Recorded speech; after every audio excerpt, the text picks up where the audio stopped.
Hello, everyone. Welcome into the Coach Chris Oliver Show. I'm Chris Wells. Coach will join me in just a few moments. This week, we'll take a look back at the Blue Raiders' 24-21 loss at Cumberland University down in Lebanon, Tennessee. We'll also preview Bethel University, who comes to town this Saturday, 1:30 p.m. Central Time at Blue Raiders Stadium. We'll go on the air right here on the Lindsey Wilson Sports Network at 12:45. With our pregame show. And Marcus Butler joins us in our Student Athlete Spotlight. We're going to step away for 1 minute. We'll come back. We'll visit with Coach Chris Oliver. This is the Coach Chris Oliver Show on the Lindsey Wilson Sports Network.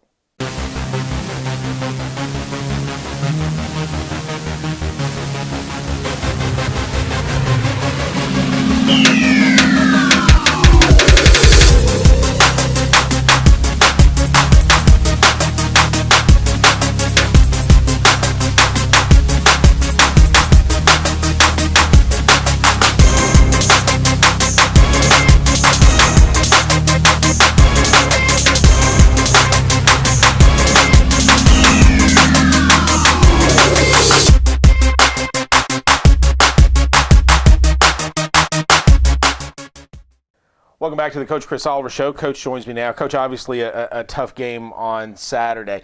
It was a game where you guys you never had the lead. You were chasing the entire time. Was there, I don't want to say panic is the word. Was it an instance where your guys were just pressing too much?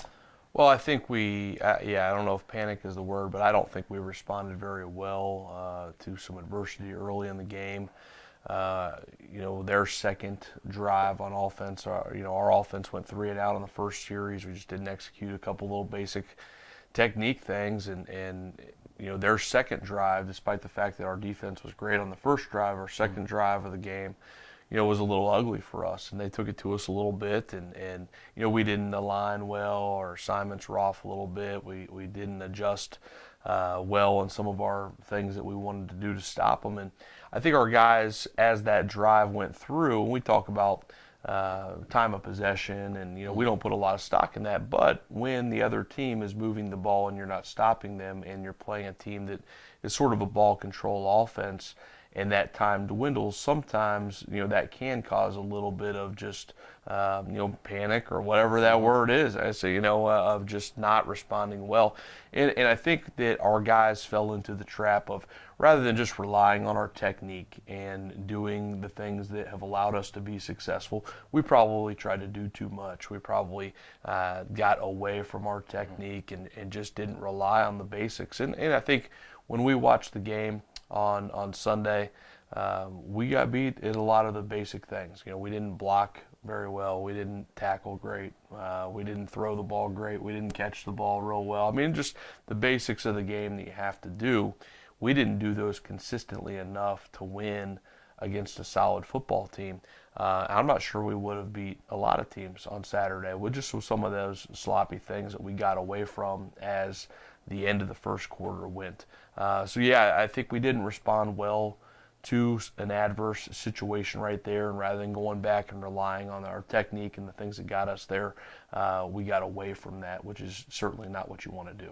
Can you put your finger on the why? I know that's the biggest question in the world. It's a question you want to answer so it doesn't happen again, but can you figure out why? Well, sometimes we're not in those situations enough, and we're not often playing from behind in our program, and we have to learn to handle those types of situations and learn to rely on that. When you get out to a fast start and you get up on a team 7-0 or 14 or whatever the score is, so many times over the past, certainly this year a number of times, certainly last year when you go undefeated in the regular season, I don't want to say we're spoiled, because I think we've earned what we've done over the years, but we are used to playing in front. We're not used to playing from behind very often, and I think it's a maturity thing. We still have a lot of guys at some positions that are doing that for the first time ever. And we had a game at Presbyterian. That was a kind of a different dynamic with the way that game went, and just the atmosphere and all those things. It's just responding with that. It's a maturity aspect, and it's something that we as coaches have got to make sure that our guys not only understand that we're putting them in situations where they can respond to that way. A lot of teams, when you get dealt adversity for the first time, and or it doesn't happen very often, a lot of teams don't respond well, and we didn't respond well on Saturday. You always would. You want to learn after every game, obviously. You hope to learn in a winning environment. Yep. This time it wasn't the case, but is this the ultimate learning experience for this youthful team? Well, it's certainly things that are all correctable. I mean, when you look at the video, that's one of the more frustrating parts, but it's also refreshing in a way. Sometimes it's easier, and we haven't had this in a long time, but sometimes it's easier to just say, man, they are a better football team than us, or they are more talented than us, or whatever that may be. It's been a number of years since we've left a game and probably said that. Now, we've played some really good football teams over the years, and we've had some playoff matchups where I've told you, man, we played that team 10 times and we probably split any given Saturday. You just don't know how that's going to go. But rarely do we leave a game where we say, man, that team's just so much better than us, or so much more talented than us. And no disrespect to Cumberland, they had a great game plan. They executed it. Their kids went out and played really well. But I don't think that was the case on Saturday. I think we left that game and didn't feel like they were clearly a better football team than us. But they were on that day, and they executed better than us on Saturday. So those are things that are correctable for us. And it is a learning experience. We've been through it now. We've learned from, okay, when we have some adversity and you are playing from behind or whatever that is, if you don't rely back on your technique, if you don't rely on the things that get you there, that we're coaching, that we're doing, then it's not going to go the way we want. And that's what happened on Saturday, and hopefully that can be a learning experience for us. It's one of those games where you said it in the pregame. This is a very good football team. Yeah. Talking about Cumberland, it's a team that can beat you if they play well. It's one of those games where you want to get off to a good start and kind of take any momentum or any belief that they have in themselves away. And I think obviously we didn't do that, and you could just see their confidence growing throughout that second drive that you mentioned. You know what? They're leading 7-0 at the end of one. That last drive when they got the field goal, they were up 10-7. You can just see the confidence that they had, and that's something that we've been so accustomed to taking away early in games, and it just didn't happen on Saturday. Yeah, and I think that even as poor as that second drive, their second drive went, we probably all felt, we go to halftime, we're down 3, kind of get a freak face mask call. And I say freak, it was just kind of wrapping up in a pile. It wasn't a blatant one, but it was the right call. Don't get me wrong, it was the right call. But it just sort of happened in a pile when you're wrapping a guy up, and all of a sudden they get 3 points out of that because of that penalty. It's probably 7-7 going into half without that. But I think all of us felt like, okay, we're down 3, we're getting the ball coming out. We did not play very well, certainly offensively. We didn't play well consistently on defense. We had some moments where we played better, but we didn't play well consistently on defense. But we felt like we settled in. And then, we get a kind of what I would call a freak interception on the first play of the second half. And, we didn't use our technique very well up front on the offensive line on that play.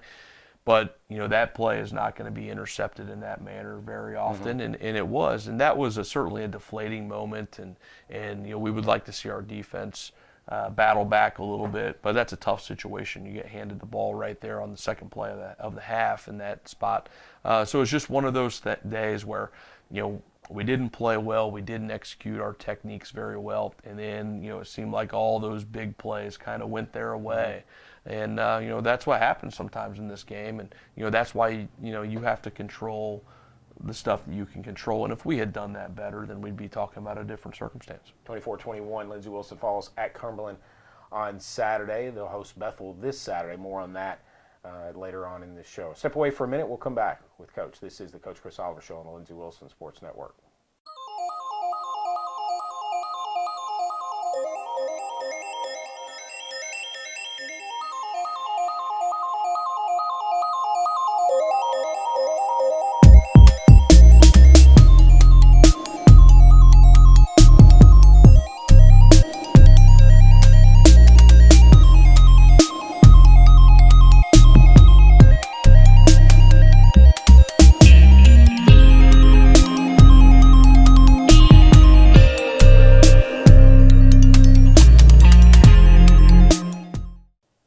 Welcome back to the Coach Chris Oliver Show. I'm Chris Wells alongside LWC head football coach Chris Oliver. Coach, you mentioned the turnover to start the second half, and we preach it every week, and sometimes fans out there may get tired of hearing when we talk about keys to the game, turnovers, but the stats don't lie.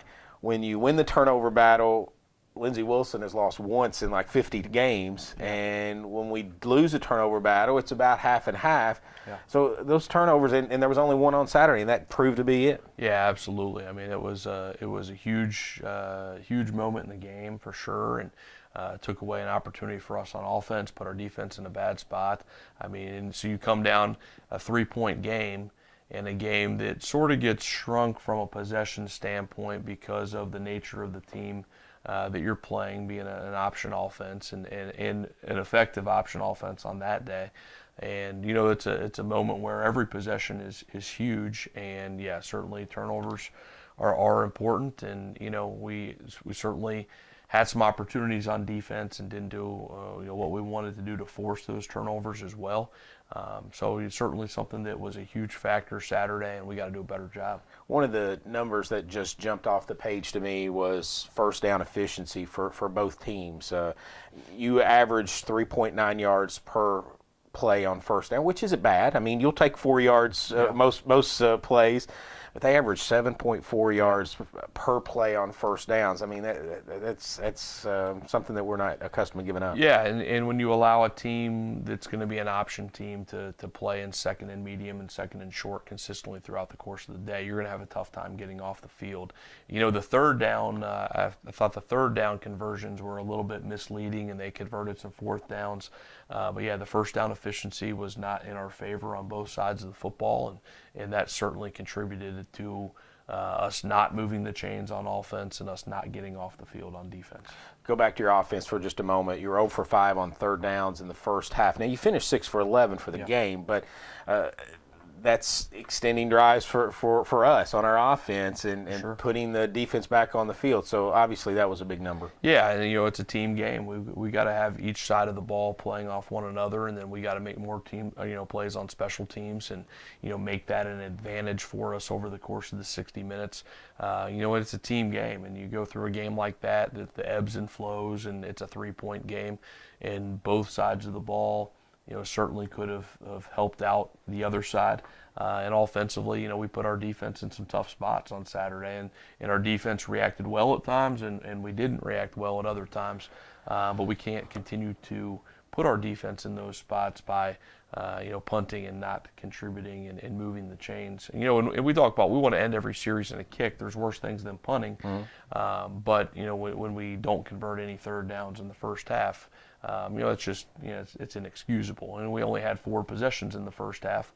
Part of that is the defense getting off the field, but part of that is you move the chains, you play better on first down, we move the chains on third down, then you allow yourself to start to breed a little bit of confidence and some success and momentum.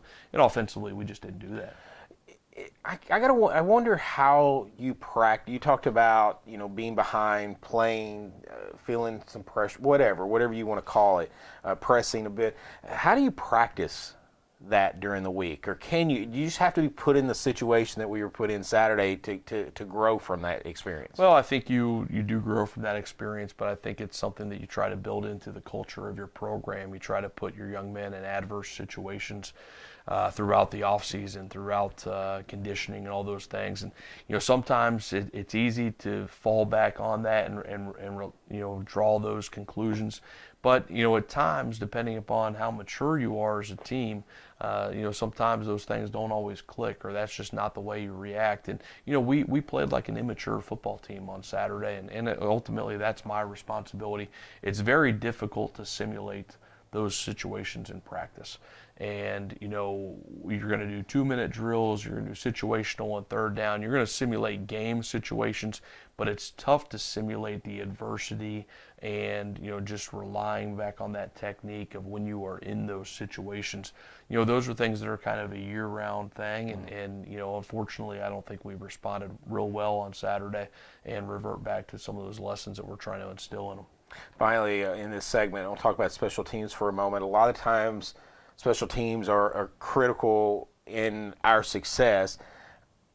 this isn't any fault of the special teams. They just didn't really come into play too much in my mind on Saturday, considering everything else that was going on. And I think that was a disadvantage for us. Yeah, I think it was just kind of a wash on special teams. When you look at how the game played out, I don't think there was really an advantage either way. I thought both teams played pretty clean, but there weren't a lot of big plays for us. And you're certainly right. If you take one of those kickoff returns and you just get a little bit better field position, you break it out to the 50 rather than the 30, things like that, then that can change the dynamic of the game. And we just did not make special teams an advantage for us. And you're right, most games we leave, something that occurs in special teams probably gives us a little bit of the edge. But we didn't do that on Saturday, and it was more of a wash. And then it comes down to, okay, we take that away, and you're -1 on turnovers, and you're not going to win many games when those two things happen. 24-21, Lindsey Wilson falls on Saturday to Cumberland University, fall to 5-2 on the season. Bethel coming into town this Saturday, 1:30 p.m. Central Time at Blue Raider Stadium. More on that later on. Coach is going to get out of here for a few minutes, and we're bringing our student athlete, Marcus Butler, offensive lineman for Lindsey Wilson football, is going to join me when we come back. This is the Coach Chris Oliver Show on the Lindsey Wilson Sports Network.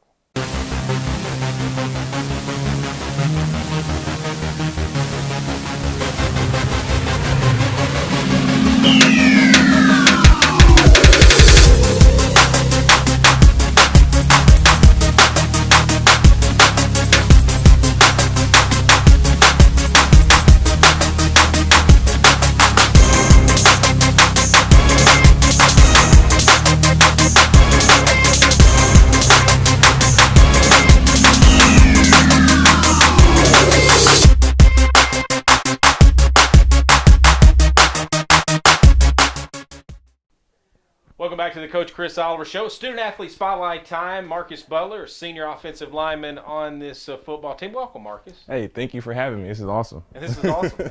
See, I love the energy already. Marcus is such a fun-loving guy, a guy that you just like being around. And I always see him get on the bus, on the offensive bus. He's got a big smile on his face. It's always good. You come from Male High School. Yes, sir. Bulldogs having a good year. Hey, they're having a great year, man. I think they only lost to St. X, so that's a tough opponent. They just beat our rival Manual, so that was pretty cool. Hopefully, we won one championship in 2015, state championship, so hopefully we can get another one. That'd be great for the state overall, because Louisville, I mean, besides St. X Trinity, we don't get too many of them, so it'd be great to have another public school get another state championship. There's a lot of guys on this team from the Louisville area. Yes, sir. Do you guys talk a little bit about your high school days when you get around one another? We did a lot more when I first got here. Now, I don't really try to do so much like from my high school just because I am such like it's such a long time ago. But I mean, still it's hard to get away from it. I mean, like Joe's from PRP, yep. And that's just one. I mean, then my lineman Joe, Crop Top Joe is what we call him. He's actually from Manual, so so yeah, I had to give it to him a little bit last week, but it's all love. All right, you come to Lindsey Wilson, redshirt your freshman year. First, let's talk about that. How'd you get to come to Lindsey Wilson? Coach Foos and Coach O, and our wide receivers coach, Coach Miller. I'll never forget. They actually on signing day, they came to my house because we were out of school that day for whatever reason. I think it was snow. That's right. And they came to my house and they were like, "Here, come on, sign this paper," because we really like.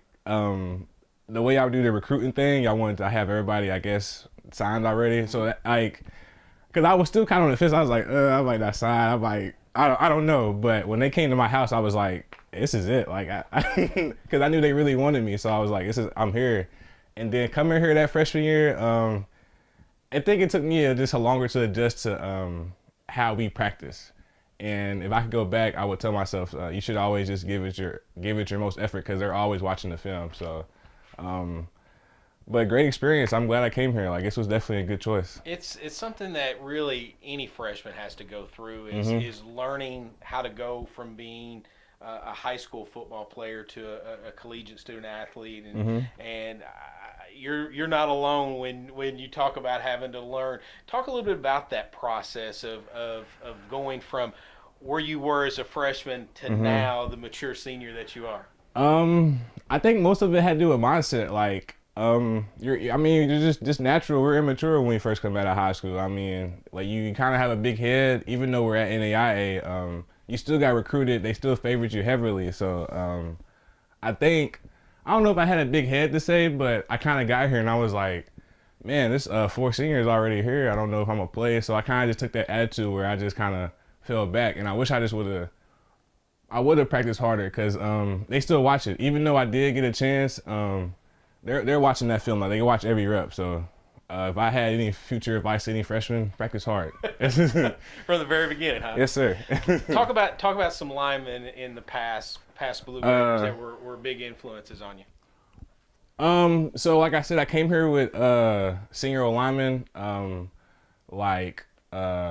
So Joseph wasn't a senior, but he was a junior, and he was like the biggest influence on me because Joseph Fines, yeah. Yep. Let me reiterate, Joseph Fines. He just took a liking to me, and we kind of hit it off. But there was guys like Greg Childs, Levi Sanders. Like, am I missing anybody? I don't want to leave anybody out. Just know if you guys watch this, Vince, he wasn't even here when I was here, but just know like those guys really had a culture already here, and it was easy to buy into it. I'm gonna wipe my face real quick. That's all right. Do that. Yeah, but it was easy for me to kind of sit back when I first got here because we already had such a great culture, and then when those guys did leave, it was like me and Marcus, we just picked up like where they left off, like Marcus Graham, sure, yeah, because the culture was here, and it was just easy for us to like sit in that room and with Coach Foos, he's like a no BS guy, and that was another thing. It took me a while to get like, okay, I can't just get in here and do this because we watch it on film and he's picking me out. So that's another thing. Freshmen, we see it on film and we see it in the film rooms. Like they do. Moment, this guy. They do be looking. You talk about when you was a freshman and all the things that you learned. Now you're the guy. Now you're a senior. Now you're teaching those guys, those people who are coming in. You're going up against the prep O lineman or the defensive lineman now, and now the freshmen who are redshirting, their O linemen are looking up to you. What besides the message that you've already give to them, what do you talk to them about on the field? I'm that guy now. I'm just telling everybody to stay in the moment because like. It's crazy how fast 4.5 years have flew by. Like now I got 3 games left in the season, and as much as like I'm right now, because I know it's hard as a freshman. You don't want to stay in the moment. All you're thinking about is when am I gonna get a chance on the field? Well, it's bigger. Like it's always bigger than you. It's always bigger than that one individual. So I would say to the freshmen, try to stay in the moment as much as possible because before you'll know it, you'll be in my shoes. I might be here talking to Chris Wells. I might do this every day. But like one day you'll be a senior and you'll be like, whoa, it was great. It's been a great time here. And I'm glad I got to do this. I'm glad I'm still here. And thanks for having me. Where did the time go, huh? I swear.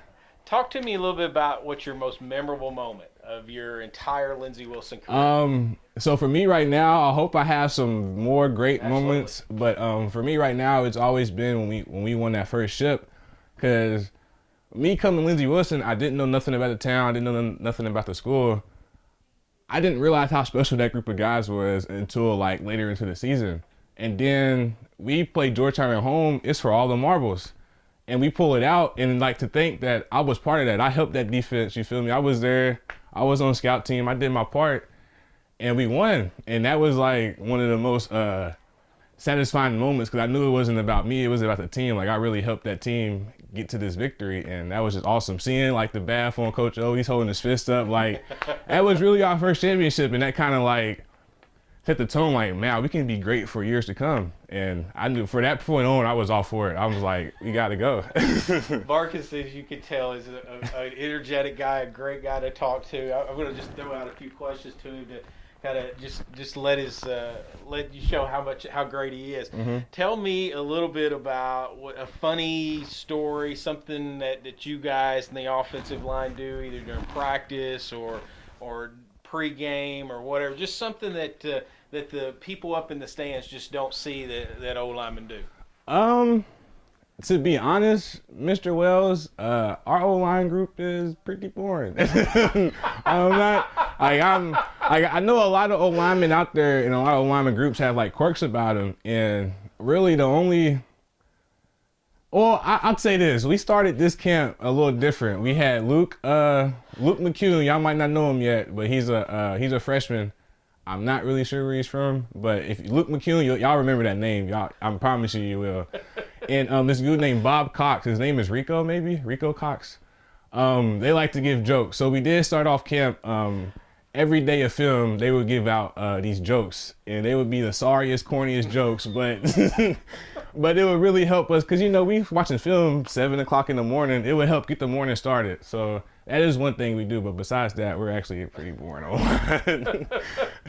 All right, here's a question that I didn't prep you for. It just kind of popped in my head a little bit.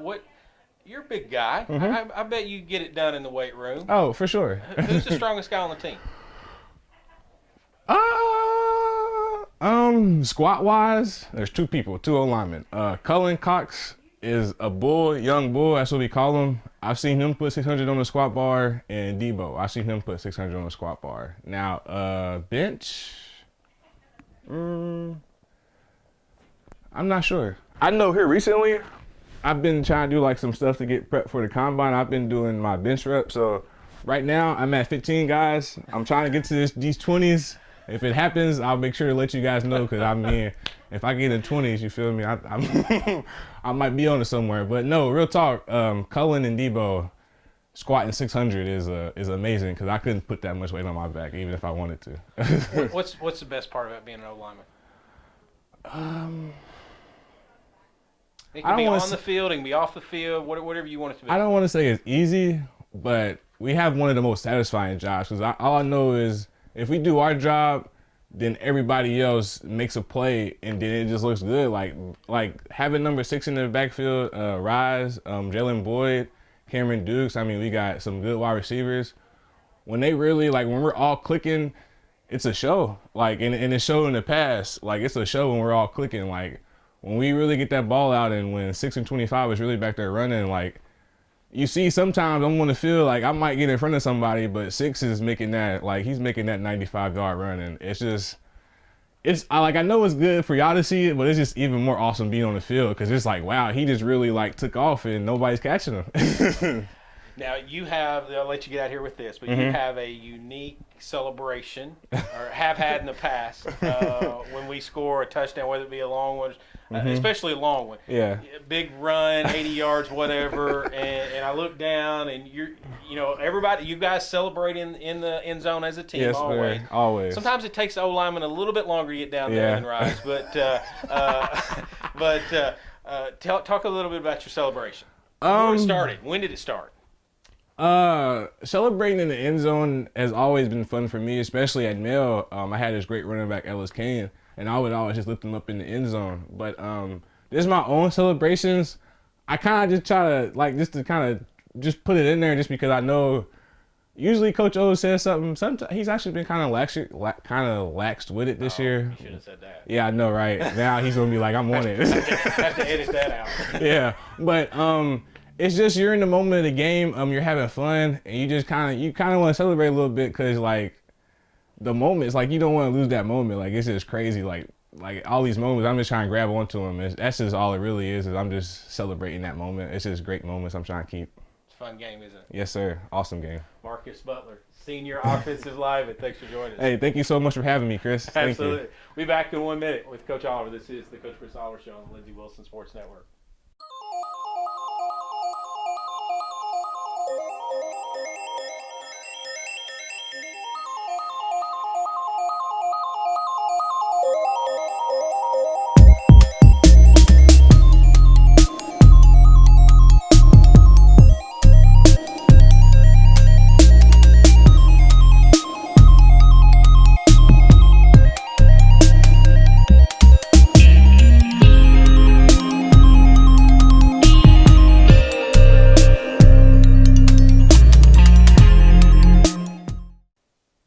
Welcome back to the Coach Chris Oliver Show. Coach rejoins me now, and Coach Marcus has been a staple in that offensive line for a few years now, and just a big, lovable guy. Yeah, he is. He's just a guy that everyone really likes spending time around. He's a positive influence, and he's a guy who's matured in our program over the years, and he's become, more of a fountain. And we talk about fountains and drains, and he's become more of a fountain, and a positive guy, and he's just grown. He came in, he redshirted, and he's played a lot since that time after he redshirted, and he's graduating this December, and awesome. and moving on, and we're happy for him, and we're excited about how he's progressed. Coach, before we talk about Bethel, let's go through our players of the week. Yeah, we had prep players of the week this week on defense. We gave out 4. We had 2 DBs and 2 defensive linemen, Deontay Burt and Jaden Harris in the defensive backfield, and then Marquelo King and Terry Perry on the defensive line. And then offensively, we had 3 offensive linemen. Obviously, you play that type of offense, you got to have that O-line doing a good job, and they did. We had 3 offensive linemen, Robert Brantley, Robert Cox, and Logan Suman. And then at quarterback, again, Shamar Bryant did a good job giving us a look right there. So prep teams, had a good week. 24-21, Lindsey Wilson falls to Cumberland. Put that to bed now. Let's focus on Bethel, who comes to town this Saturday. It's not been often over the last few years, really, actually, any last year and again this year, where a team comes in here ranked higher than you. But that's the case with Bethel after the result last week. And now with 2 losses on the season, 1 in the division, the rest of the way is playoff atmosphere, I guess. Yeah, I mean, I think we all know that, but the bottom line is all we can do is play this week's game. So we're not worried about anything else. We're worried about keeping the focus on Bethel, and certainly, that's where we're at. They're a good football team, and they've got a lot of confidence, and they're playing well. They've taken a big step forward this year, and they never were without a lack of talent. They're in a good recruiting area. They've always had talented teams, and they've been a little bit inconsistent over the past couple of years, but they came in and they're getting coached well this year, and seem to be moving in the right direction, have a good season. It seems like, I don't know, it just seems this way, but this is 3rd, 4th team that we've played this year that has a coaching change or a new coach or a coach that we've seen for the very first time, whatever the case be. And I think I've asked you this question before, but I like to revisit it. How difficult is it going up against a coach in a style that you haven't coached against before? Well, I think it's more difficult early in the season when you don't have a lot of things to build upon and to base your game plan upon. At this point in the season, you've seen a lot of video. Now, you got to go out and you still got to stop a team. I mean, this is a team, their offense, their defense is playing better now than they were playing probably game 1, game 2, game 3. So there's 2 sides to that. They're going to continue to get better as they execute their scheme more, but we have a little bit more video to go off of and base our game plans off of. So it's a double-edged sword with that standpoint. But I think it's fun to coach against new schemes, and our guys get that opportunity. So we're going to play the teams that are on our schedule, Sure. whether they have Coach Cronin that's been there for 20 plus years or a new coach who's in year 1, and we get to go out and prepare and play for the teams that are on our schedule. And finally, we'll end with this. Last week you play a Cumberland team that likes to methodically drive it down the field, option. Bethel, completely different. Yeah. They like to put points on the board, and they've done it with great success this year. Yeah. How difficult is it to get your guys to transition from playing one way to another? I don't think transitioning from one style one week to the next is a big challenge for us. Now, what's challenging is we're playing a team that's good. I mean, that part is challenging, and we got to go stop them. But I don't think the transition from scheme to scheme is a big factor in how you go through the week. I think our guys have seen at least some schemes that are similar, and these guys do some different things, just like every team has their different aspects that they're going to bring into it. But I don't think that changing from an option team to more of a pro style or spread or whatever you want to call it, and then back and forth, that usually doesn't have a big factor. I mean, I think some things when you play a couple option teams, because option is so unique, that's probably the more difficult transition is defending option for the first time during the course of the year. That's probably a little bit more challenging with a game plan standpoint. I think the challenging aspect this week is just we're playing a really good football team. Coach, thanks so much. Thanks. It's LWC head football coach Chris Oliver.